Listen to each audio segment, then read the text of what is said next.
नमस्कार दोस्तों, कैसे हैं आप सभी। आपका फिर से स्वागत है आपके अपने पारिवारिक ज्ञान विधि में। आप लोग जैसे जानते हैं हम लोग पर डे एक पेडागोजी की क्लास लेते हैं मैथ की। 28 तारीख तक मैंने आपको प्रॉमिस कर रखा है कि पर डे एक मैथ की पेडागोजी की क्लास लूँगा। उसके बाद मैं आपको बाकी के चैप्टर पढ़ाता रहूँगा। तो उसी क्रम में आगे बढ़ते हैं और आज फिर से मैं प्रीवियस ईयर के कुछ क्वेश्चन्स लेकर के आया हूँ मैथ के पेडागोजी के। अगर आप पर डे मेरा वीडियो देख रहे हैं ना, तो मुझे इतना पता है कि पेडागोजी में जो 15 नंबर का प्रश्न आते हैं, उसमें से 12 से 13 नंबर तो आप आसानी से ले आएँगे और 15 में 15 उसमें लाएँगे तो 27 से 28 नंबर आपके आ जाएँगे। फर्जी की बात नहीं करता कि 30 में 30 आ जाते हैं, क्योंकि 1-2 क्वेश्चन क्या होता है कि यहाँ-वहाँ से आते हैं। चलो, तो देखो क्वेश्चन और बताओ। आपके प्रीवियस ईयर का प्रश्न है, एक गणित की अध्यापिका ने अपनी कक्षा के समक्ष निम्न प्रश्न रखा। 4 अंकों 7, 8, 4 यहाँ कॉमा लगा होगा। 7, 8, 4, 6 को लीजिए और इस तरह से 4 अंकों वाली सबसे छोटी और सबसे बड़ी संख्या बनाइए कि कोई भी अंक उनमें से दोबारा ना आए। मतलब जैसे हम कहते हैं कि 7, 8, 4, 6 है ना, तो सबसे पहले अगर छोटी संख्या बनाएंगे 4, 6, फिर 7, फिर 8, कुछ ऐसे लिखेंगे। बड़ी संख्या बनाएंगे तो 8, 7, 6, 4, कुछ ऐसे लिखेंगे। लेकिन अब भाई बच्चे हैं, विभिन्न प्रकार के उत्तर देते हैं, है ना। तो छात्रों ने विविध जवाबों के बाद वे छात्र से पूछती है, आपने जो 2 संख्याएं बनाई हैं उनमें अंकों के क्रम के बारे में सोचिए। क्या आप बता सकते हैं कि सबसे बड़ी संख्या और सबसे छोटी संख्या कैसे बनी? मतलब वो पूछ रहे कि कैसे बनी, बताइए भाई कैसे बनी। और आपकी क्रियाविधि को लिखिए, मतलब लिखिए उसको कि आपने क्या सोच करके ये बनाया, है ना। निम्न कथनों में से कौन सा कथन उपयुक्त, संदर्भात्मक, अति उपयुक्त होगा? ऑप्शन है आपके सामने कुछ ऐसे। छात्रों को अपने ही उत्तरों को खुद आंकने के लिए कहकर शिक्षिका छात्रों के आंकने में लगने वाले समय को बचा रही है ना। तो भाई ये तो कोई बात नहीं है, समय क्या बचाएगी शिक्षिका, कैसी शिक्षिका है, समय बचाने का प्रयास कर रही है, ये तो कोई बात नहीं हो रही। तो भाई ये तो मैं मानूंगा गलत है पूरा। नेक्स्ट देखो, शिक्षिका छात्रों को कक्षा में अनुशासन बनाए रखने में व्यस्त रखना चाहती है। भाई अनुशासन बनाए रखने में व्यस्त रखना चाहती है, ये तो कोई बात नहीं हुई है। अनुशासन बन तो उस प्रकार से भी जाएगा जब शिक्षिका अच्छे से पढ़ाएगी। तो कभी भी आपसे इस तरह की मतलब कोई ऑप्शन आए ना, अधिकतर ये आता है कि शिक्षक चाहता है कि क्लास में अनुशासन बना रहे। तो भाई अनुशासन तो उस प्रकार से ही बना रहेगा ना जब रचनात्मक तरीके से शिक्षक पढ़ाएगा। तो इसमें तो कोई बात नहीं बनती है। तीसरा देखो, शिक्षिका छात्रों द्वारा किए गए उत्तरों में सम्मिलित उनकी चिंतन प्रक्रिया को समझना चाहती है। पहली चीज तो उसने यहां पर कहा कि क्रिया विधि लिखिए कि आप कैसे उन्होंने संख्या बनाई है, किस प्रकार से आपने जो 2 संख्या बनानी है। तो उसमें उनके चिंतन को उसने समझा है ना, कि भाई वो लोग चिंतन करेंगे, सोचेंगे, फिर इसके बाद लिखेंगे ना कि मैंने क्या सोच करके मैम ऐसा कुछ करके लिखा है ना। तो भाई नॉर्मल सी बात है कि ऑप्शन सी इसका सही हो जाएगा। शिक्षिका चाहती है कि बालक चिंतन करे और उसके चिंतन को समझना चाहती है वो, है ना। चलो नेक्स्ट क्वेश्चन बताओ, इसका उत्तर क्या होगा। निम्नलिखित में से कौन सा रचनात्मक आकलन के लिए प्रयोग नहीं होता है सर? रचनात्मक आकलन बताएंगे, क्या प्रयोग नहीं होता। देखो भाई, रचनात्मक आकलन एक ऐसा आकलन होता है जिसमें बालक के शिक्षण के दौरान, शिक्षण से थोड़ा सा पूर्व में भी आपका आकलन प्रारंभ हो जाता है और शिक्षण के दौरान भी चलता है, और जब तक शिक्षण हो नहीं जाता तब तक आकलन चलता रहता है। तो कौन सा होता है? रचनात्मक आकलन। अब योगात्मक आकलन, आकलन 2 प्रकार के होते हैं ना, एक योगात्मक भी होता है। तो योगात्मक आकलन कौन सा होता है? योगात्मक आकलन सर ऐसा होता है जो परीक्षा के टाइम पर होता है, आपका जो पढ़ा चुके हैं सबसे लास्ट में होता है। कहने का मतलब जब बालक उन्नति कक्षा है, कक्षोन्नति करता है, मतलब अगली क्लास में जाना होता है, तो वहां पर योगात्मक आकलन होता है। कहने का मतलब परीक्षा के दौरान होता है, ठीक है। तो पूछा है भाई, नहीं है, नहीं शब्द छोड़ना है भाई। पोर्टफोलियो ये उसी टाइम पर होता है। पोर्टफोलियो जानते हो ना, कि छात्र के विषय में विभिन्न प्रकार की जानकारियां एक विशेष समय पर, कहने का मतलब शिक्षण अवधि के दौरान पूरे वर्ष भर जो उसके उपलब्धियां हैं, उसके अंदर जो कमियां हैं, उसका जो व्यवहार है, उसके जो रिकॉर्ड है, वो सब किस में होते हैं? पोर्टफोलियो में होते हैं। उपाख्यात्मक अभिलेख ये भी बिल्कुल उसी का पार्ट है ना। इसी प्रकार से इसमें भी सभी प्रकार के उनके जो उपलब्धियां होती हैं वो इस अभिलेख में होती हैं। सत्रांत परीक्षा सर, जैसे इसकी बात कर दी सत्रांत परीक्षा की, तो हम समझ गए कि सर ये तो योगात्मक आकलन की बात होती है ना, सत्र के अंत में परीक्षा। तो ये रचनात्मक आकलन नहीं है सर, नहीं है ना। तो इसका उत्तर क्या हो जाएगा? सी। क्षेत्र भ्रमण भी आपका रचनात्मक आकलन के अंतर्गत आता है, क्योंकि वो भी आपके शिक्षण अवधि के दौरान होता है, ठीक है। तो भाई इसको देखिए, बताइए इसका उत्तर क्या होगा। प्रश्न इसके थोड़ा सा बड़े होते हैं, जब आप कंप्यूटर में बैठेंगे ना तो परेशान नहीं होंगे। थोड़ा सा बड़े जरूर हो सकते हैं प्रश्न, लेकिन उसमें परेशान होने की कोई जरूरत नहीं है ना। देखेंगे, एक गणित के अध्यापक अपने छात्रों के समक्ष निम्नलिखित इबारती सवाल रखते हैं। समाचार पत्र की एक प्रति में 12 पन्ने हैं। हर रोज 10,500 प्रतियां छपती हैं। कुल कितने पन्ने हर रोज छपते हैं? एक छात्र जवाब देता है उत्तर में 1,25,000। 1 से 1,30,000 के बीच में, 1,25,000 से 1,30,000 के बीच में। भाई हम भी जानते हैं बात को कि भाई 10,500 प्रतियां छपती हैं हर रोज, है ना, और एक प्रति में 12 पन्ने होते हैं, तो 10,500 गुणे 12 करेंगे तो वही करीब 12,000, 1,25,000 से 1,30,000 के बीच में कुछ आएगा, है ना, आएगा कि नहीं आएगा। तो बालक भी यही कहता है कि इसके बीच में होगा। मतलब उसने क्या किया कि कुछ अनुमान लगाया और उसका उत्तर बताने का प्रयास किया। वो पहुंचा तो, लेकिन एग्जैक्ट नहीं बता पाया, है ना। यहां तक बात क्लियर हो? तो ऑप्शन क्या कह रहा है आप देखो कि निम्नलिखित में से कौन सा उपयुक्त संदर्भ है। शिक्षक को छात्रों को गलत उत्तर देने में हतोत्साहित, मतलब उसको डांटना चाहिए, निराश करना चाहिए, जाकि उत्साहित ना हो सके। तो भाई ये तो गलत ही पॉइंट होगा, किसी को हतोत्साहित नहीं करेंगे। एक तो उसने बताने का प्रयास किया, वो बात अलग है कि उसने एग्जैक्ट नहीं बताया, लेकिन पहुंचा तो हतोत्साहित तो नहीं कर सकते आप। अनुमान रोजमर्रा के गणित में इस्तेमाल होता है, अतः शिक्षक को छात्र के अनुमानित उत्तर को लगभग सटीक होने की प्रशंसा करनी चाहिए। हाँ भाई, लगभग सटीक तो है ही। 1,25,000 से 1,30,000 के बीच में आ रहा है कि नहीं आ रहा है, तो भाई प्रशंसा करनी चाहिए। ये ऑप्शन क्या हो जाएगा? सही हो जाएगा। तीसरा देख लो, शिक्षक को छात्र के जवाब को नजरअंदाज करना चाहिए। ये तो बिल्कुल गलत हो गया, जैसे ही आ गया तो आगे पढ़ने की जरूरत नहीं है। सॉरी।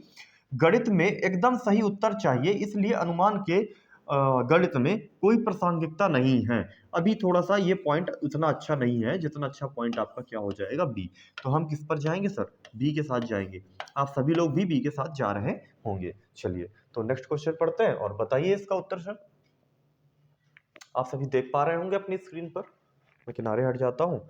पढ़िए, एनसीएफ 2005 के विषय में कुछ बातें कही गई हैं, अब बताइए इनमें से कौन सी बातें सही हैं, है ना। एनसीएफ 2005 के अनुसार निम्नलिखित में से कौन सा कथन गणित के सीखने के संदर्भ में कक्षा के भावी परिवेश की परिकल्पना को निरूपित करता है, मतलब आगे आने वाला परिवेश, ठीक है। ऑप्शन एक, छात्र छात्र समूहों में काम कर रहे हैं और वास्तविक जीवन की परिस्थितियों के साथ संबंध जोड़ते हुए प्रश्नों को हल करने के लिए विभिन्न रणनीतियों को खोज रहे हैं। पहली चीज तो छात्र समूह में काम कर रहे हैं, एक बहुत बड़ी पॉजिटिव बात है। समूह पे काम करने से छात्र बहुत तेजी से सीखता है, जल्दी सीखता है ना। अधिगम का एक तेज प्रोसेस हो जाता है उसका, है ना। और दूसरा क्या है कि उसको जीवन की परिस्थिति, वास्तविक जीवन की परिस्थिति के संबंध के साथ जोड़ना। एनसीएफ 2005 ने सबसे ज्यादा इस बात पे बल दिया है कि गणित कुछ इस प्रकार से पढ़ाइए जो उसके वास्तविक जीवन से संबंधित हो, उससे संबंध रखती हो। तो भाई इसको तो मैं बिल्कुल सही मानूंगा। ऑप्शन ए क्या हो जाएगा? ये सही में आएगा। फिर देखो, छात्र पाठ्य पुस्तक के अभ्यासों को हल कर रहे हैं जो शिक्षक द्वारा किए गए उदाहरणों पर आधारित है। भाई ये ऑप्शन हो जाएगा गलत। पाठ्य पुस्तक पर आधारित और उदाहरणों से हमें करने की कोई आवश्यकता नहीं है। एलसीएफ 2005 ने ऐसा इस पर जोर देने के लिए उतना, मतलब इस पर जोर नहीं दिया है। अगला देखो, शिक्षक अधिगम की प्रक्रिया पर मनन कर रहे हैं, मतलब चिंतन कर रहे हैं, और गलतियों को अधिगम के अवसरों के तौर पर देख रहे हैं। बिल्कुल सही बात है भाई। बालक अगर गलतियां कर रहा है ना, तो उसको सीखने के अवसर के रूप में देखिए। भाई भाई अगर आप कुछ सबसे बड़ी बात मैं बता दूं, अगर आपको गणित पढ़ना है तो उसमें गलतियां होनी ही है। अगर कोई बालक सीख रहा है तो ये तो एक पार्ट है सीखने का कि गलतियां होनी है। अगर गलतियां ज्यादा होगी तो वो ज्यादा अच्छी तरीके से सीखेगा। तो गलतियां होना एक अच्छा संकेत माना जाता है। इसमें शिक्षक को प्रमोट करना चाहिए, उत्साहित करना चाहिए छात्र को, है ना। तो बिल्कुल सही बात है, अवसरों के रूप में देखना बिल्कुल सही बात है। तो ऑप्शन ए और ऑप्शन सी बिल्कुल सही हो जाएगा। है कहीं ऑप्शन में? ऑप्शन ए और ऑप्शन सी ये हो जाएगा आपका उत्तर। बात समझ गए? समझ गए ना? चलो नेक्स्ट भाई देखो और इसका उत्तर बताओ। बताएंगे भाई सभी। भाई जो भी ये पर डे वीडियो देख रहा है ना, 5 से 6 7 वीडियो ही हैं, लेकिन बहुत अच्छा कॉन्सेप्ट, बहुत अच्छा क्लियर हो रहा होगा। पैडागॉजी कहते हैं ना कि कॉन्सेप्ट क्लियर करिए। अगर आपका कॉन्सेप्ट क्लियर है ना, तो आप आसानी से कर जाएंगे पूरे, है ना। 15 में से 12 से 13 तो आप आसानी से कर सकते हैं अगर आपका कॉन्सेप्ट क्लियर है। अब वो बात रहती है उसमें कैलकुलेशन की, बाकी के 15 नंबर की, तो आपके 27 से 28 नंबर आसानी से आ सकते हैं।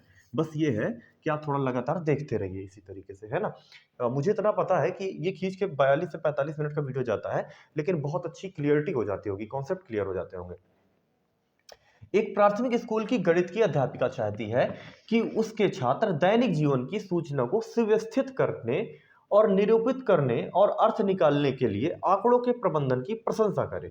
निम्नलिखित में से कौन सा अध्यापिका के अधिगम के परिणामों को प्राप्त करने में सहायता करता है? समझ गए? आगे देखो ऑप्शन क्या है।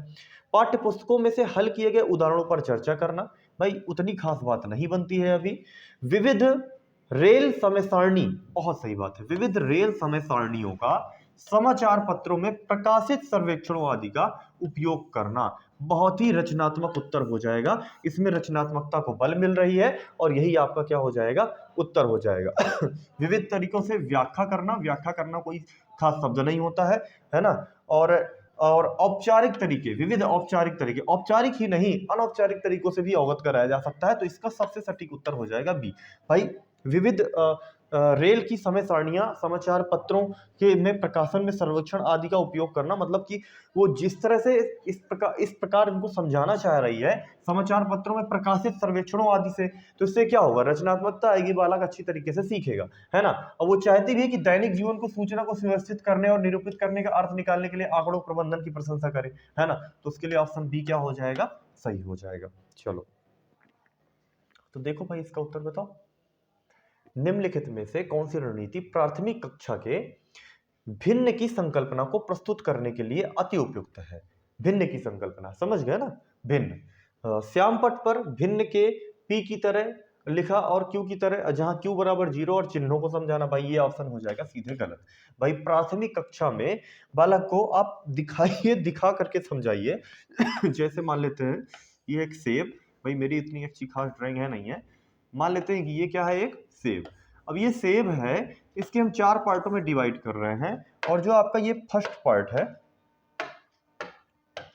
ये जो आपका फर्स्ट पार्ट है, इस पार्ट को क्या किया हमने, काट करके खिला दिया। अब जब हमने काट करके खिला दिया तो हम बता रहे हैं कि भाई सेब था, सेब में हमने ये फर्स्ट पार्ट क्या किया कि काट करके खिला दिया। तो अभी बचे कितने पार्ट, बचा आपका 3 पार्ट बचा, किस पर, 4 पर। क्यों, क्योंकि एक खिलाया 4 पर। तो इस प्रकार से भिन्न की संकल्पना सीख सकते हैं दिखा करके, है ना। अगला देखो, भिन्न का उदाहरण लिखना और फिर तब भिन्न का निरूपण करने के लिए संख्या रेखा पर बिंदु चिन्ह अंकित करना। ये भी उदाहरण नहीं लिखना अभी शुरू में, बालक अभी छोटा है। वृत्तों और आयताकार पहियों के सममित कटआउट के साथ भिन्नों को निरूपित करने के लिए कागज मोड़ने की गतिविधियों का प्रयोग करना, ये ऑप्शन हो जाएगा बिल्कुल सही। क्योंकि भाई बालक छोटा है, उसके पास अभी शिक्षक के पास क्या होता है, कागज होता है। तो कह रहा है कि कागज को उसने भैया इस प्रकार से कुछ मोड़ा, पहले ऐसे मोड़ा फिर ऐसे मोड़ दिया, तो कागज बना कैसा, कुछ ऐसा बना। उसमें से उसने ये पार्ट उससे कटवा दिया तो इससे बालक को समझ में आ गया कि ये पार्ट तो चला गया सर, अब ये पार्ट चला गया तो बचे कितने, 3 पार्ट। तो भाई इसमें रचनात्मकता आई, बालक ने खुद से भी किया। जब वो खुद से करके सीखेगा तो ज्यादा तेजी से सीखेगा। तो इसमें हम ऑप्शन सी के साथ बिल्कुल जाएंगे और इसमें कोई भी संदेह नहीं होना चाहिए। चलो ये बताओ, गणित की अपनी शब्दों और चिन्हों की भाषा है, बिल्कुल सही बात है, खुद के शब्द हैं और खुद की चिन्ह है गणित में, जो छात्रों को दैनिक भाषा से बहुत दूर है। सही बात है, बालक तो हम इस प्रकार, जैसे हिंदी भाषी है तो हिंदी ही बोलेंगे, है ना। जल्दी तो मतलब दैनिक जीवन में हम गणित का उपयोग करते नहीं है, ज्यादा से ज्यादा जब दुकान वगैरह जाएंगे, कोई सामान वगैरह खरीदना होगा तब उसका उपयोग करते हैं। दिए गए कथन के संदर्भ में निम्नलिखित में से कौन सा कथन अति उपयुक्त है? नंबर 1, शिक्षक को विद्यार्थियों की गणित में इस्तेमाल होने वाली शब्द वाली और चिन्हों को स्मरण करने में सहायता करनी चाहिए। स्मरण करना, ये भाई ये गलत वर्ड है, याद करना एक नेगेटिव वर्ड में आ जाता है। आज की डेट में हम नहीं चाहते हैं कि बालक याद करे, आज की डेट में हम चाहते हैं कि बालक समझे। बात समझ रहे हो ना। तो दूसरा देखो, अभी क्योंकि एनसीएफ 2005 और 2020 भी यही कहता है कि हमें क्या करना है कि बालक को एक ज्ञान नहीं देना है, बालक को ज्ञान के रूप में नहीं ज्ञान देना, उसको क्या करना है, उसको एक तथ्य के रूप में बताना है, कोई जानकारी प्रदान करनी है, जिसे वो याद ना करने की जगह समझने पर ज्यादा जोर दे। ठीक है, शिक्षक को गणितीय समस्याओं को संदर्भित करना चाहिए और गणित को विद्यार्थियों को जीवन अनुभवों का भाग बनाना चाहिए। जीवन अनुभवों का जैसे ही भाग बनाने की बात आ जाती है तो वो आपका हो जाता है ऑप्शन बिल्कुल सही। क्योंकि भाई समस्या ये है कि भाई दैनिक जीवन में बहुत दूर रहता है बालक, तो उसको प्रयास करो कि उसको सिखाओ कि तुम उसको दैनिक जीवन अनुभव में किस प्रकार से जोड़ सकते हो, है ना। तो ये ऑप्शन बी क्या हो जाएगा, बिल्कुल सही हो जाएगा। चलो नेक्स्ट देखो, 5वीं कक्षा की छात्रा द्विम आकृति का उनके गुणों के आधार पर श्रेणियों में वर्गीकरण कर पाती है। ज्यामितीय विकास के वैन हीले के सिद्धांत के अनुसार वह छात्रा ज्यामितीय विवेचन के किस स्तर पर है। भाई आप जानते हैं सभी कि देखो जो पहला स्तर होता है वो होता है चाक्षुषीकरण। क्या होता है भाई, ये याद रखना, ये वैन हीले पढ़ के जाना, निश्चित आना है 1 नंबर का, इसमें कोई संदेह नहीं है। तो क्या हो जाएगा, चाक्षुषीकरण मतलब या तो देखना, दृष्टिकरण जिसे बोलते हैं। दूसरा होता है आपका विश्लेषण। क्या होता है, विश्लेषण, ठीक है। तीसरा स्तर में आ जाता है अनौपचारिक निगमन। अनौपचारिक निगमन जिसे संबंध भी बोलते हैं। क्या बोलते हैं, संबंध, मतलब जोड़ना चीजों को, है ना, को रिलेट करना कि ये भाई ये इस प्रकार से बन सकता है। और फिर दूसरा है औपचारिक निगमन या फिर इसको डायरेक्ट निगमन भी कह सकते हैं। और पांचवा आपका होता है सर दृढ़ता। क्या होता है, दृढ़ता। भाई एक एक सेट में 2-2 क्वेश्चन देखने को मिल जाते हैं वैन हीले से, तो इसको बिल्कुल मत छोड़ के जाना, है ना। तो देखो जो पहला बालक हो जाएगा तो वो क्या करेगा, इस टाइम पर सिर्फ देखेगा। जैसे ये बॉल है एक, तो सबसे पहले क्या करेगा कि बॉल देखेगा कि बॉल है ये, वो सिर्फ देख रहा है और ज्यादा दिमाग नहीं लगा पा रहा है। ये एक मोबाइल है, तो बालक ये देखेगा कि ये क्या है, एक मोबाइल है ना। अभी बालक सिर्फ इतनी चीज समझ पा रहा है। लेकिन जब दोबारा जब ये चाक्षुषीकरण की प्रक्रिया हो जाने के बाद जब कुछ बड़ा होगा और विश्लेषण की जब प्रक्रिया आएगी, विश्लेषण की जब स्टेज आएगी, वो यह वाला लेवल आएगा। तो इस लेवल में क्या होगा, ये भाई 0 लेवल है, ये 1 लेवल है, ये 2 है, ये 3 है, ये 4 है, प्रकार 5 है, लेवल 4 है, ये बात याद रखना। विश्लेषण में जब आएगी बात तो बालक ये बात जानने लगेगा कि भैया ये गोल चीज होती है तो ये बॉल है ना, और जो ये चौकोर चीज होती है ये क्या है, आपका मोबाइल है। तो भाई बालक ने इस गुणों को समझा कि नहीं समझा कि भाई गोल चीज बॉल है और ये चौकोर चीज कुछ ऐसी है। तो भाई क्या समझ में आया कि गुणों के आधार पर श्रेणियों पर वर्गीकरण करना सीख गया। कब, विश्लेषण में। तो इसका उत्तर क्या हो जाएगा सर आपका, इसका उत्तर हो जाएगा सर विश्लेषण। बात समझ गए। तो हम किसके साथ जाएंगे, हम जाएंगे विश्लेषण के साथ। किसके साथ जाएंगे सर, विश्लेषण के साथ। चलिए नेक्स्ट क्वेश्चन करिए और बताइए क्या होगा इसका उत्तर। बताएंगे भाई, सभी लोग करें और बताएं।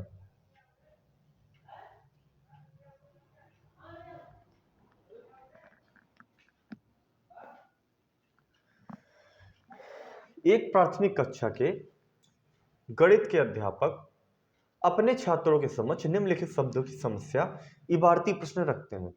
समीना 9 बजने में 10 मिनट पर सो जाती है। 9 बजने में 10 मिनट पर सो जाती है। देखो 9 बजने में 10 मिनट पर सो जाती है, आगे पढ़ो। मतलब अभी 9 बजने में 10 मिनट रह गए ना और सो गई वो, है ना। कृति समीना के 20 मिनट बाद सोती है। कृति क्या करती है, समीना के 20 मिनट बाद सोती है। किस समय पर सोने गई एक छात्रा, कृति किस समय पर सोने गई, ठीक है। एक छात्रा ने जवाब दिया कि सर 20, उसने समझाया प्रश्नों को कहा गया है कि कृति 20 मिनट बाद बिस्तर पर गई, तो उत्तर में जवाब 20 ही होगा। तो भाई समझे कि नहीं समझे, मैं प्रश्न एक बार फिर से पढ़ो फिर समझो ठीक से। एक प्राथमिक कक्षा के गणित के अध्यापक अपने छात्रों के समक्ष एक प्रश्न रखते हैं। प्रश्न क्या है, समीना 9 बजने में 10 मिनट पर सोने जाती है, ठीक है। 9 बजने में 10 मिनट है और वो क्या करती है, सोने जाती है। कृति समीना के 20 मिनट बाद सोने जाती है ना। तो कृति किस समय सोने पर गई, भाई 9 बजने में क्या है, 10 मिनट है ना, इस टाइम पर क्या है, सोने गई। अब फिर इसके बाद कृति आती है, तो कृति कुछ 9:30 पर सोने जाएगी। जाएगी कि नहीं जाएगी, 20 मिनट जस्ट बाद, 20 मिनट बाद, है ना। तो भाई अब क्या है, यहां पर इसने कृति ने उत्तर क्या दिया कि उसने समझाया कि प्रश्न में कहा गया है कि कृति 20 मिनट बाद बिस्तर पर गई, इसलिए उत्तर में 20 होगा। न्यूमैन के अनुसार छात्र द्वारा दिया गया उत्तर उदाहरण है कि छात्र को भाई क्या समस्या हुई, कौन सी त्रुटि हो गई, अवबोध या फिर अर्थबोध की त्रुटि, ऑप्शन बी पढ़ने की त्रुटि, ऑप्शन सी प्रक्रिया कौशल की त्रुटि, ऑप्शन डी लापरवाही की त्रुटि। भाई लापरवाही की त्रुटि तो बिल्कुल नहीं हो सकता है, क्योंकि बालिका क्या कर रही है, उसको पढ़ रही है और अपना तर्क भी दे रही है, तो लापरवाही तो करेगी नहीं वो, है ना। अब प्रक्रिया कौशल की त्रुटि, प्रक्रिया कौशल भाई ऐसा नहीं है, प्रक्रिया उसने किया है, उसने दिमाग लगाया और सोचा चीजों को, है ना। और पढ़ने की त्रुटि, पढ़ने की तो बिल्कुल त्रुटि नहीं है, क्योंकि वो बिल्कुल अच्छे तरीके से समझा रही है। तो आपके पास बचा क्या ऑप्शन, बचा आपके पास ऑप्शन सर अवबोध की त्रुटि। उसको अभी ज्ञान नहीं है, मतलब कि अर्थबोध में अभी वो समझ नहीं पाई है कि भाई वो कहना क्या चाह रहा है, प्रश्न अभी उस बात को समझ ही नहीं है सर। अवबोध की उसके अंदर क्या हो गई, कमी हो गई इस बात में, तो अवबोध की क्या है, त्रुटि है सर। चलो नेक्स्ट उत्तर बताओ। राष्ट्रीय पाठचर्या रूपरेखा 2005 एनसीएफ 2005 किस पर बल देता है। स्कूल की गणित गतिविधि आधारित होनी चाहिए, कैसी होनी चाहिए गणित गतिविधि। यह विद्यार्थियों को आजीविका कमाने और कौशल विकास में सहायक होनी चाहिए, बिल्कुल नहीं, इस बात पर बिल्कुल बल नहीं देता एनसीएफ 2005। यह विद्यार्थियों को गणित में अर्थपूर्ण समझाए और हल प्रश्न करने के लिए, सुलझाने के लिए प्रोत्साहित करना चाहिए, बिल्कुल सही बात है भाई। अर्थपूर्ण समझने पर बहुत बल देती है एनसीएफ 2005। क्या कहता है कि भाई विद्यार्थियों को अर्थपूर्ण समझाइए, वो अर्थपूर्ण खुद से समझे और समस्या के समाधान करे। तीसरा देखो, गणित में अमूर्त संकल्पनाओं को समझने के लिए यह मूर्त अनुभव उपलब्ध कराए, बिल्कुल सही बात है भाई। बालक को क्या है, सबसे पहले मूर्त चीज समझाइए। प्राथमिक स्तर का बालक है, उसको सबसे पहले मूर्त अवधारणा है, मतलब दिखा करके कोई चीज समझाओ, और फिर अमूर्त मतलब अमूर्त वाली चीजों में लेकर के जाओ, जो चीजें दिखाई नहीं जा सकती, जो सोची जा सकती है ना। तो भाई बी और सी तो बिल्कुल सही हो गए। अगला पढ़ो, यह प्राथमिक कक्षाओं में बच्चों के मनोरंजन, भाई मनोरंजन वाली कोई बात नहीं होती है, तो बी और सी हो जाएगा सही, है कहीं ऑप्शन में, ऑप्शन नंबर ए, बी और सी, इसका उत्तर क्या हो जाएगा, ए। चलो नेक्स्ट, गणितीय दुश्चिंता से ग्रस्त छात्रों के लिए निम्नलिखित में से कौन सा आकलन का के साधन उपयुक्त है, बताइए कौन से साधन उपयुक्त है। गणितीय दुश्चिंता है बालक के अंदर, है ना, बताएंगे भाई जल्दी।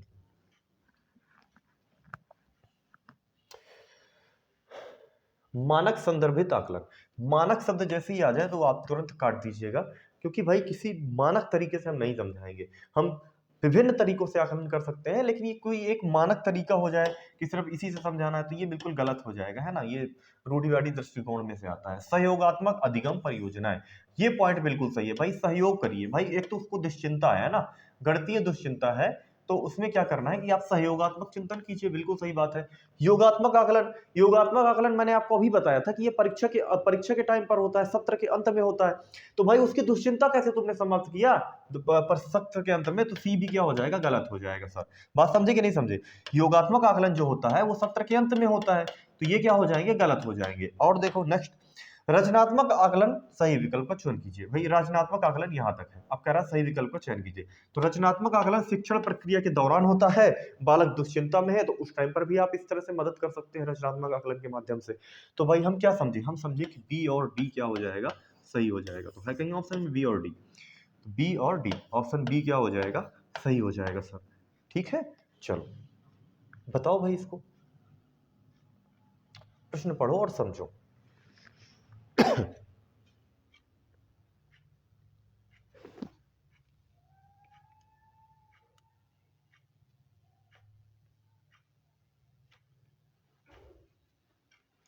गणित की कक्षा में एक छात्र योग की समस्याओं पर हल करने के लिए निम्नलिखित तरीकों से उंगली पर गिनता है, कैसे। तीन, अच्छा शिक्षक ने दिया कि बताओ बेटा 3 + 9 बराबर क्या होता है, तो बालक ने उंगलियां तुरंत उठाई, 3 उंगलियां ये देखी, फिर इसके बाद उसने सोचा 3 तो ये हो गई, अभी 9 और जोड़ दूं, तो 4 5 6 7 8 9 10 11 12, बालक को पता है कि यहां तक 9 उंगलियां हैं टोटल। मैं इसको इस तरह से समझाना चाहूंगा, बालक जानता है कि ये टोटल 9 उंगलियां हैं, तो बालक क्या करता है, 4 5 6 7 8 9 10 11 12, कुछ इस प्रकार से बालक बताना चाह रहा है। तो वही उसने आगे पढ़ा है कि भाई बालक हल करने में उंगलियों को गिनता है, 3 + 4 बराबर, यहाँ पर थोड़ा डैश लगा हुआ है, यहाँ थोड़ा दूरी है, 4 5 6 7 8 9 10 11 12, और तो सर 9 + 3 बराबर 12 आएगा, क्या आएगा, 12 आएगा। 9 + 3 बराबर सर क्या आएगा आपका, 12 आएगा, है ना।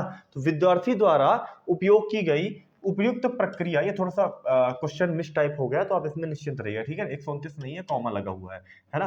तो उपयुक्त प्रक्रिया में निम्नलिखित में से कौन सा कथन अति उपयुक्त है?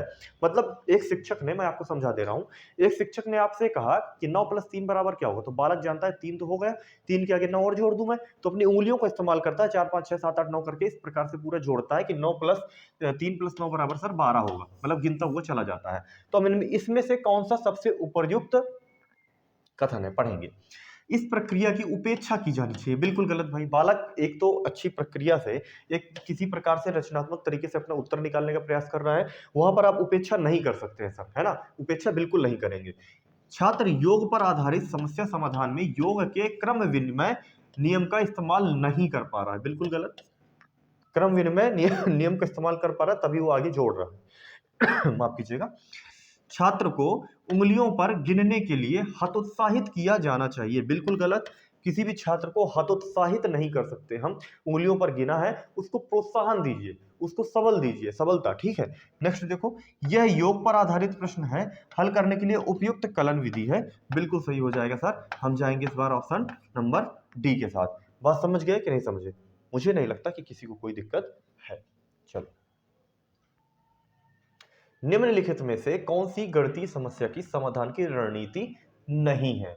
तो देखो, पश्चिगामी रूप से हल करना, मतलब पिछले तरीकों से हल करना, तो ये ऑप्शन हो जाएगा बिल्कुल सही, इसमें कोई दिक्कत नहीं है। चित्रात्मक निरूपण, बिल्कुल सही है भाई, चित्र के माध्यम से समझाओ। जैसे हम 5 कंचों की बात करें कि भाई हरी 5 कंचे खेल रहा था, 2 उसके गिर गए तो बचे कितने? 3। तो भाई चित्र के माध्यम से कंचे बना करके दिखा दो कि भाई पहले 5 थे, 2 गिर गए, बचे कितने? 3। कुछ इस प्रकार से बचपन में पढ़ते थे। जैसे मैं कह दूं कि हरी है, उसके पास क्या है कि 5 कंचे हैं, उसके क्या हुआ कि 2 कंचे क्या हुए, गिर गए, तो अब कितने बचे? तो बालक बोलेगा 1 2 3, सर 3 हो जाएंगे, है ना। तो चित्र के माध्यम से समझा सकते हैं। रटकर याद करना, बिल्कुल गलत। रट करके गणित में कुछ होता ही नहीं है कि रट करके कुछ याद किया जाता है। गणित जानती ही नहीं कि रटना क्या है भाई। गणित तो भाई कहती है कि तार्किक चिंतन कीजिए आप, है ना, चिंतन पर बल देती है, वो भी तर्क पर। और प्रयास व त्रुटि, ये तो गणित का एक पार्ट है। प्रयास करेंगे, त्रुटियां आएंगी, बालक और अच्छी तरीके से सीखेगा। अधिगम का ही एक पार्ट है त्रुटियां, ठीक है। चलो, अब इस क्वेश्चन का हल बताओ।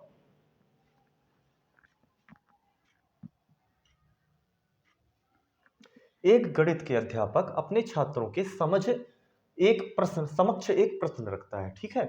प्रश्न प्रस्तुत करता है, पूर्णांकों का एक जोड़ा लिखिए जिसको जोड़ योगफल ऋणात्मक पूर्णांक है। उपर्युक्त प्रश्न का उदाहरण है। कौन से भाई प्रश्न का उदाहरण है? पूर्णांकों का हमें क्या लिखना है? जोड़ा लिखना है, और जिसका जोड़ एक ऋणात्मक पूर्णांक है। कहने का मतलब, अगर मैं -3 और प्लस का 1 करूं तो -2 आ जाएगा। ये चूंकि ये भी एक पूर्णांक है, ये भी एक पूर्णांक है, तो पूर्णांक आ गया। लेकिन माइनस वाला उसने कहा तो भाई अलग अलग उत्तर देंगे सारे बालक। कोई कह देगा -6, -7, -13 हो जाएगा सर। कई उत्तर बन सकते हैं इसके, कि नहीं बन सकते हैं। अब भाई बात की गई है कि उपयुक्त प्रश्न का उदाहरण है किसका? खुले सिरे वाले। तो खुले सिरे वाले का बिल्कुल उदाहरण हो जाएगा। क्यों? क्योंकि भाई खुले सिरे वाले प्रश्न कैसे होते हैं? जिसके कई उत्तर निकल के आ सके भाई। इसके हम कई उत्तर निकाल सकते हैं ना भाई। हमें ऋणात्मक पूर्णांक चाहिए 2 पूर्णांकों के जोड़ से, तो भाई हम निकाल लेंगे ऋणात्मक पूर्णांक। बात समझ गए कि नहीं समझ गए? तो इस प्रकार से हम क्या समझे? हम ये समझे कि जो खुले सिरे वाले प्रश्न होते हैं उसके कई उत्तर आते हैं, और जो बंद सिरे वाले प्रश्न होते हैं उसका एक उत्तर आता है, या फिर एक लाइन पर उत्तर आता है। बात समझ गए? ठीक। चलो भाई बताओ इसको। निम्नलिखित में से कौन सा वेन हिले के ज्यामितीय तर्क के सिद्धांत का चरण स्तर नहीं है? अभी मैंने पूरे चरण बताए हैं आपको। टोटल 4 चरण और 5 प्रकार होते हैं, 0 से लगा करके 4 तक, है ना। तो बताइए इनमें से कौन सा नहीं है? दृश्यीकरण पहला चरण है, बिल्कुल सही है। विश्लेषण दूसरा चरण है, बिल्कुल सही है। मूर्त संचालन ये कोई चरण ही नहीं है, तो नहीं पूछा है, यही आपका क्या हो जाएगा? गलत। स्वयं सिद्धि, या फिर इसे कहते हैं लास्ट वाला, जिसे दृढ़ता भी बोलते हैं, ये आपका चौथा चरण या फिर 5वां प्रकार है। तो इसको तो बिल्कुल सेम बात हो गई। तो यहाँ पर मूर्त संचालन कोई चरण नहीं होता है, तो इसका उत्तर क्या हो जाएगा? Option number C. बात समझ गए? चलो नेक्स्ट क्वेश्चन में आओ। गणित में निरंतर और व्यापक मूल्यांकन के अंतर्गत सम्मिलित होगा छात्रों की अवधारणात्मक समझ पर विस्तृत प्रतिपुष्टि। Option number A.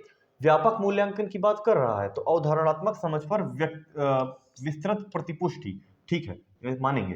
कक्षा में फेल और पास बच्चों की संख्या की प्रतिशतता के अनुसार सामूहिक प्रगति देखना, ये थोड़ा सा गलत हो जाएगा भाई। भाई बच्चों को इस तरह से आप क्लासिफिकेशन नहीं कर सकते ना पास और फेल के दौर उसमें, है ना। संपूर्ण वर्ष में छात्रों की प्रगति, बिल्कुल सही बात है, संपूर्ण वर्षों में छात्रों की प्रगति देखेंगे, ये भी बिल्कुल सही था। गणित में अधिगम के न्यूनतम स्तरों को जानना, तो ए और सी, हाँ भाई ये भी बात तो ठीक लग रहा है, इसमें कोई गलत है ही नहीं। अधिगम के न्यून स्तरों को जानिए, न्यूनतम से उच्चतम स्तरों को भी जानना चाहिए, लेकिन ऑप्शन के अकॉर्डिंग देखो भाई, कहीं ए सी डी दिया है, ए सी डी कहीं नहीं दिया है ना।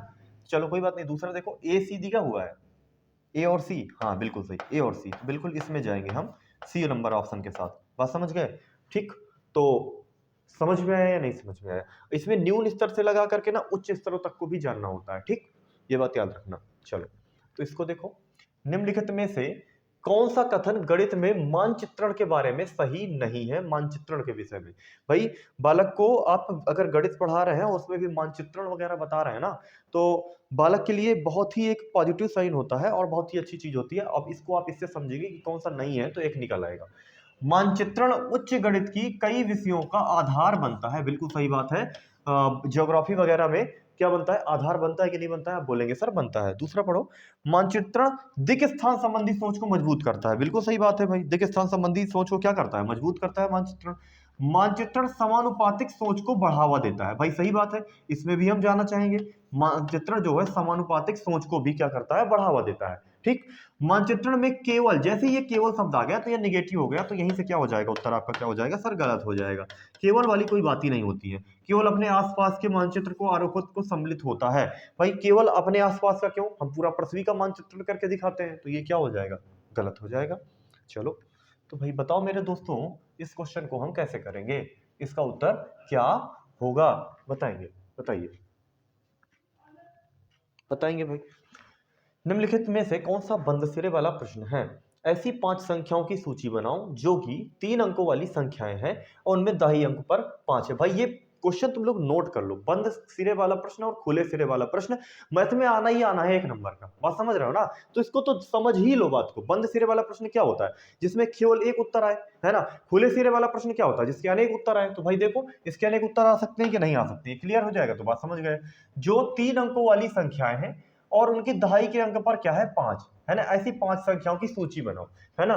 तो दहाई के अंक में क्या है? 5 होना चाहिए और 3 अंकों की संख्या होना चाहिए। तो मतलब कह सकते हैं 1 2, हम कह सकते हैं 1 5 3, 1 5 4, 1 5 6, 1 5 5, कह सकते हैं कि नहीं कह सकते हैं? तो ये इसके तो कई उदाहरण बन गए ना, कई तरीके बन गए ना। और भी बन सकते हैं कि नहीं बन सकते? और भी बन सकते हैं, जरूरी थोड़ा ना कि यही 5 बस रहेंगे। और भी बना सकते हैं कि भाई बीच में क्या कर दो, 5 रख दो और अगल बगल 3 अंकों की संख्या में चाहे जितने अंक लिख दो, है ना, चाहे जो अंक लिख दो, है ना। बात समझ गए? तो इसके तो कई उत्तर हो जाएंगे। तो ये तो नहीं होगा बंद सिरे वाला, खुले सिरे वाला प्रश्न हो गया। एक ऐसी आकृति बनाओ जिसकी भुजाएं, सभी भुजाओं का योग कितना है? 36। भाई एक ऐसी आकृति बनाओ जिसकी सभी भुजाओं का योग क्या है? 36। तो भाई चाहे इस प्रकार की आकृति बना लो, चाहे इस प्रकार की आकृति बना लो, चाहे इस प्रकार की कई, मतलब चाहे जितने बहुभुज वगैरह बना लो, बहुभुज पढ़ा है ना, समबहुभुज वगैरह। तो भाई चाहे जिस प्रकार की आकृति बना लो, चाहे त्रिभुज बना लो, है ना। तो ये भी बहुत खुले सिरे वाला प्रश्न हो गया, तो ये भी नहीं हो सकता। तो भाई हमारा ये गलत और ये गलत। आगे चेक करो, 178 और 184 के बीच की 5 पूर्ण संख्याओं का लिखिए। 178 के बाद आप जानते हैं कि 179 होता है, 180 होता है, 181 होता है, 182 होता है, 100 और 83 होता है। अब देखो जरा, 1 2 3 4 5, 5 संख्याएं बन गई। 5 के अलावा एक बात बताओ, क्या और कोई संख्या बन सकती है कि नहीं बन सकती है? 5 के अलावा 178 से 184 के बीच की कोई और संख्या बन सकती है कि नहीं बन सकती? आप बोलेंगे सर सिर्फ 5 बन सकती है, इसके अलावा कोई नहीं बन सकती। तो भाई ये बंद सिरे वाला प्रश्न हो गया कि नहीं हो गया? इसके अलावा तो हम कुछ कर नहीं सकते इसमें।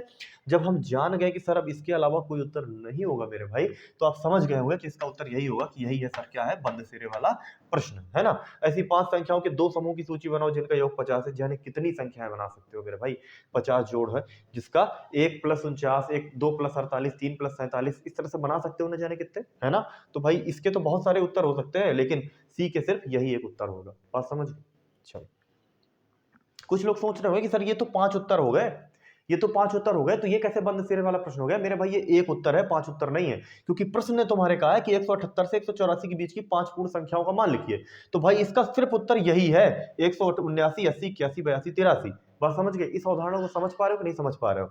ये एक उत्तर के रूप में है, इसके अलावा कुछ और दूसरा उत्तर निकल रहा हो तो बताओ। जबकि इसके कई उत्तर निकल आएंगे, 5 अंकों की संख्या चाहे जितने बना दो, ये जरूरी थोड़ा ना कि बस यही 5 होंगी, और भी तो हो सकते हैं। बात समझ गए मेरी बात को? नहीं समझे? बंद सिरे वाले और खुले सिरे वाले प्रश्न को। चलो आओ, इसका उत्तर बताओ भाई। निम्नलिखित में से कौन सी संख्याओं का प्रकार और उपयोगिता नहीं है? संख्याओं का प्रकार, एक भाई गणन संख्या बिल्कुल मानेंगे भाई, क्रम सूचक संख्या बिल्कुल मानेंगे भाई, सौंदर्य संख्या, ये क्या है भाई? ब्यूटी पार्लर है क्या कोई? सौंदर्य संख्या, कौन सी सौंदर्यता आती है संख्याओं से?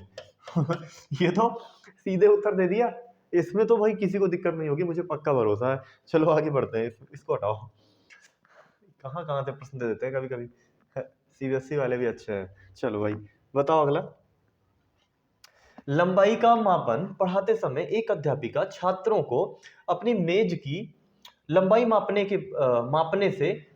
के बजाय बिलांद मतलब हाथ का और पेपर क्लिप से मापने के लिए कहती है। ठीक बात। और क्रियाकलाप को करने के लिए अति उपयुक्त कारण क्या हो सकता है? कारण क्या है भाई? वो क्यों कराना चाह रही है, ऐसे क्या कारण है? वो क्या कहती है कि लंबाई को पैमाने से मापने की अपेक्षा, लिखा है ना, मापने के बजाय हाथ से और पेपर पेन से मापो, है ना। तो भाई अब पढ़ो इनके बारे में, कौन सा सही हो सकता है। वह विद्यार्थियों को क्रियाशील गतिविधि में व्यस्त रखना चाहती है क्योंकि विद्यार्थियों के लिए यह रोचक होता है। भाई ये पॉइंट तो कुछ ठीक बनता है, लेकिन जैसे ये व्यस्त रखना चाहती है, ये बात मुझे कुछ अच्छी नहीं लगी और आपको भी अच्छी नहीं लगी। विद्यार्थियों को व्यस्त क्या रखना यार? व्यस्त थोड़ा ना रखना कोई बात होती है ना। वह अपने विद्यार्थियों को यह सिखाना चाहती है कि पेपर क्लिप के द्वारा लंबाई का सही माप कैसे किया जाता है। भाई ये भी कोई बात नहीं हुई, पेपर क्लिप के द्वारा और भी अन्य तरीकों से आप बता सकते हैं, जरूरी नहीं है कि आप इसी तरीके से बताएं। और फिर पेपर क्लिप से क्या मापना दिखाना चाह रहे हो, क्या बताना चाह रहे हो, तो ये भी कोई खास बात नहीं बनी, है ना।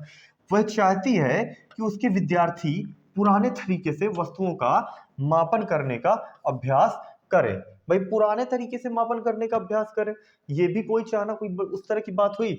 मुझे तो कुछ ठीक नहीं लगा इसमें, है ना। वह चाहते हैं कि विद्यार्थी मापन के लिए मानक इकाइयों का आवश्यकता को समझे। क्या बात समझे?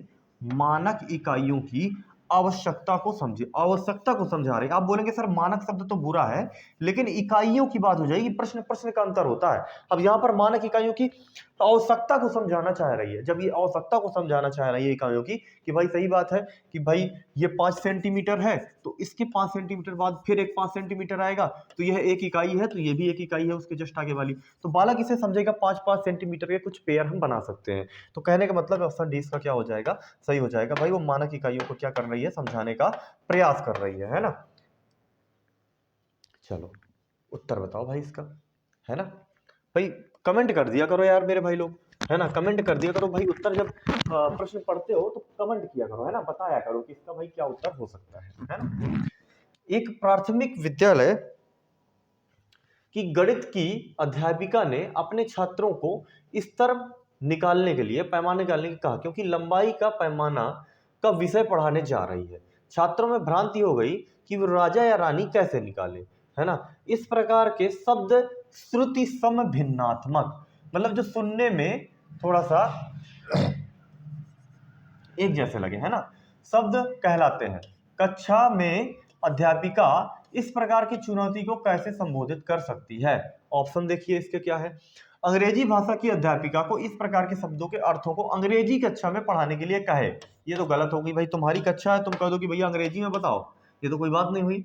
जब भी पढ़ते समय इस प्रकार के शब्द आते हैं, तब अध्यापिका को बच्चों का ध्यान गणित के संदर्भ में प्रयुक्त इकाइयों की विशिष्ट अर्थ की ओर आकर्षित करना चाहिए। ये बात बनती है भाई। और एक दो बार ऑप्शन चेक कर लेते हैं। इस प्रकार के प्रश्न की एक सूची अर्थों की बनाने के लिए कहनी चाहिए, और ये पॉइंट हो जाता है आपका गलत, क्योंकि यहाँ पर स्मरण की बात कर रहा है।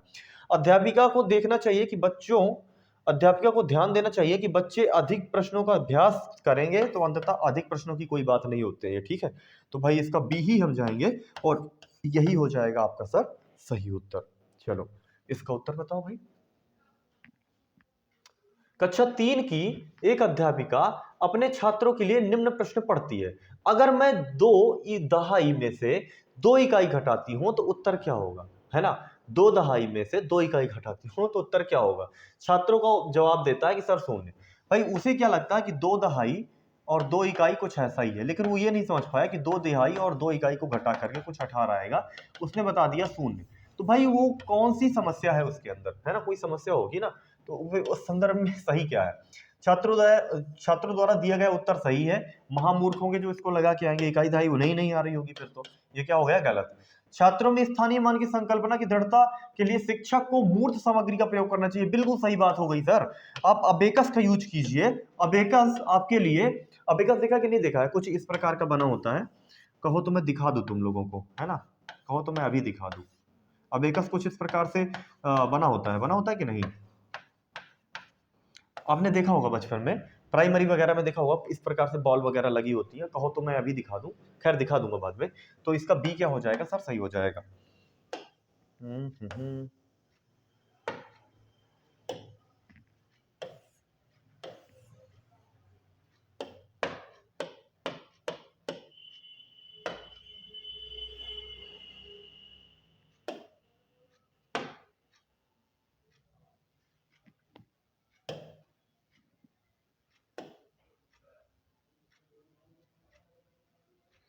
रुकेंगे एक सेकंड।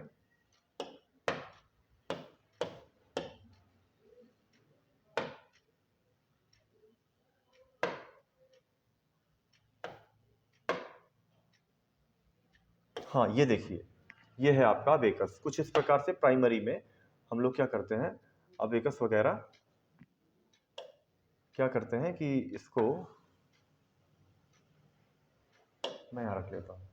ये देखिए, ये है आपका अबेकस, देखिए ये है आपका अबेकस, कुछ इस प्रकार से होता है। तो अध्यापिका क्या करती है, इस प्रकार से बना देती है कि ये 1 2 3 4 5 6 7 8 9 10 इकाई दहाई सैकड़ा हजार करके इस तरह से दिखाती है, और ये इकाई और फिर दहाई, 2 अंकों को जोड़ देगी तो दहाई कर देगी, 3 अंकों को कर देगी तो सैकड़ा, कुछ इस प्रकार से समझाने का प्रयास करती है। तो बात समझे, कुछ ऐसा होता है अबेकस। इससे क्या होता है कि बालक के अंदर इसकी समझ विकसित हो जाती है। क्या होती है सर, इसकी समझ विकसित हो जाती है। तो इसको हम करते हैं अब छोटा, क्योंकि इसका काम हो गया खत्म, है ना। इसको यहाँ रख दूं, लो यहीं रख देता हूँ, है ना, थोड़ा सा बड़ा भी कर देता हूँ, लो। तो इसका उत्तर क्या हो जाएगा, बी हो जाएगा, ठीक है। चलो नेक्स्ट क्वेश्चन की ओर बढ़ते हैं।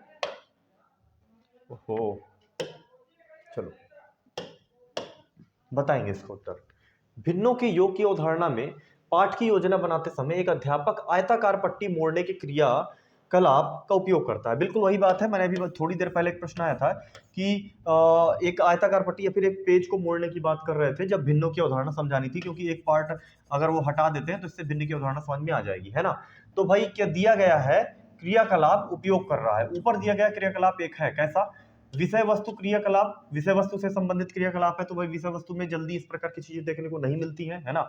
उत्तर विषय वस्तु क्रियाकलाप, मतलब उत्तर का मतलब बाद में, विषय वस्तु के बाद में, जब आप पढ़ा रहे हो तो उसके जब बाद में, जब आप भिन्न पढ़ा चुके उसके बाद में उसका इस्तेमाल कीजिए। तो भाई पहले पढ़ा रहे हो तो ना पहले सिखाओ ना, बाद में क्यों सिखा रहे हो, तो पूर्व विषय वस्तु क्रियाकलाप, ये आपका हो जाएगा बिल्कुल सही कि पहले सिखाइए। अगर आप भिन्न की अवधारणा समझाना चाह रहे हैं तो पहले सब बना करके दिखाइए बालक को, उसे खुद से करने के लिए कहिए, मोड़ने के लिए कहिए और उस काट को दिखाने के लिए कहिए, तो इससे बालक अच्छे से सीख जाएगा। तो इसका उत्तर बिल्कुल सी हो जाएगा, क्या सही। प्राथमिक स्तर पर गणित की अच्छी पाठ्यपुस्तक के लिए निम्नलिखित में से कौन सा लक्षण अत्यधिक महत्वपूर्ण है। अवधारणाओं के संदर्भों के साथ परिचय देना चाहिए, अवधारणाओं को संदर्भों के साथ परिचय देना चाहिए, बिल्कुल सही बात है भाई। अवधारणाओं को संदर्भों के साथ परिचय दीजिए। भाई प्राथमिक स्तर का बालक है, कोई भी चीज समझाना चाह रहे हैं तो भाई सबसे पहले उसके संदर्भ को बताइए, उसके बाद उसको समझाइए, तो बालक उस चीज को हमेशा के लिए याद रखेगा। क्योंकि शुरू का जो बालक होता है उसकी जो बुद्धि होती है वो बहुत तेज होती है, बहुत जल्दी ऑब्जर्व करता है चीजों को। दूसरा क्या है, अभ्यास कराने के लिए बहुत प्रश्न होने चाहिए, बहुत प्रश्न होने की कोई बात नहीं करता।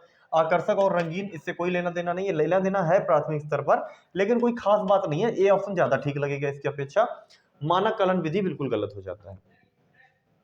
बताइए, राष्ट्रीय पाठचर्या रूपरेखा 2005 एनसीएफ का मानना है गणित में चिंतन और तर्कण एक निश्चित तरीका अन्वेषित करता है। यह दृष्टि चरितार्थ की जा सकती है, किस रूप से चरितार्थ की जा सकती है, छात्रों को विशेष रूप से अनुशिक्षण देकर, अन्वेषण उपागम हस्त कौशल सामग्री का उपयोग, और वह सबसे पहले उसने हस्त कौशल सामग्री का खुद से उपयोग कराया बालक से, वह अवधारणाओं का वास्तविक जीवन से संबंध जोड़ना। जैसे ही वास्तविक जीवन से संबंध जोड़ना है तो एनसीएफ ने चीख चीख करके ये बात बोला है कि बालक को वास्तविक जीवन से गणित को जोड़िए, उसके वास्तविक जीवन से गणित को जोड़िए। जब भी कभी वास्तविक जीवन से संबंधित बात आ जाए ना तो एनसीएफ सबसे ज्यादा जोर दे रहा है कि गणित को वास्तविक जीवन से जोड़िए। तो ये आपका हो जाएगा डायरेक्ट उत्तर बिल्कुल सही। सर इसको बताइए, इसका उत्तर क्या होगा? एक गणित के शिक्षक के रूप में आप बच्चों के गणित के प्रदर्शन को सुधारने के लिए संभावित शिक्षकों को क्या परामर्श देंगे?